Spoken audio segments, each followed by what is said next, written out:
hammamiz narkosh bo'laylik. Hammamiz. Umuman alkash bo'laylik. Xudoyimizga nima zarar? Hammamiz qimoroz bo'laylik. Xudoga nima zarar? Mana hozir bomdod o'qigan bor, o'qimagan bor. O'qigan nima foyda bor Allohga? O'qimagan nima zarar bor? Kapika foyda ham yo'q, kapika zarar ham yo'q. Hamda Alloh taolo nimaga kayf qilmadi, zino qilma, qimor o'ynama, dadangga baqirma, onangga baqirma, saxiy bo'l, to'g'ri bo'l, halol bo'l, adolatli bo'l. Nimaga shularni bizga talab qilib qo'ydi? Alloh bizni yaxshi ko'rgani uchun bu dunyosi xor bo'lmasin, qiyomatda o'tda yonmasin deb turib, Alloh taolo dinini shuna shakllantirib berdi. Biz din deganda o'ylamaylik. 6 yilda bir to'y qilib, to'rtta qorini olib kelib, so'riga taklab, Qur'onlarni o'qitib qo'ysak bo'ldi, shu din. Yo'q, bu din emas.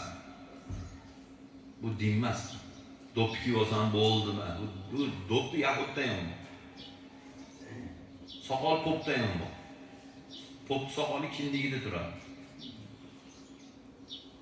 Din nima? Din bu vijdon. İçida islom dini bor odam vijdonli bo'lishi kerak. İçida islomi bor odam adolatli bo'lishi kerak. Mana bu chaynakni ushlasangiz, mana hozir ilib bor, sovuq o'zlar.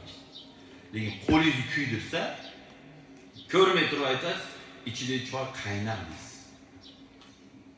Xo'p, siz ichingizda islom borligini men qayerdan bilaman? Soqolingizdan bilaman. Bo'sh bundan bilib bo'lmaydi.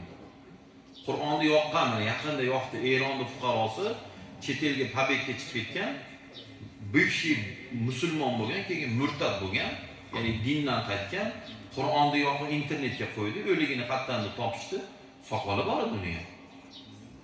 Payg'ambarni o'ldiraman deganlarning ham soqol sallasi bo'lgan. Bu yog'iga olsangiz.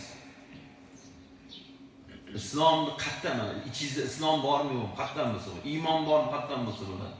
İymoningiz bormi? İymoni bor, yolg'on gapirmaslik kerak. Shart shu. İchida iymoni bormi? Siz menga o'zingiz topa olmasligingiz kerak. Kim bo'lsangiz ham, qayerda ishlasangiz ham, qancha обороtingiz bo'lsa ham, men o'zimni sizga topa olmasligim kerak. Nimaga? Kim bo'lsam ham, qancha обороtim bo'lsa ham. Nimaga? Payg'ambar alayhissalomdan qolgan bizga ta'limotlarning bittasi shu. Payg'ambarlarda lider payg'ambardan oldin ham bo'lmagan. Payg'ambardan keyin ham bo'lmaydi, aniq. Ular lider bo'lmaydi.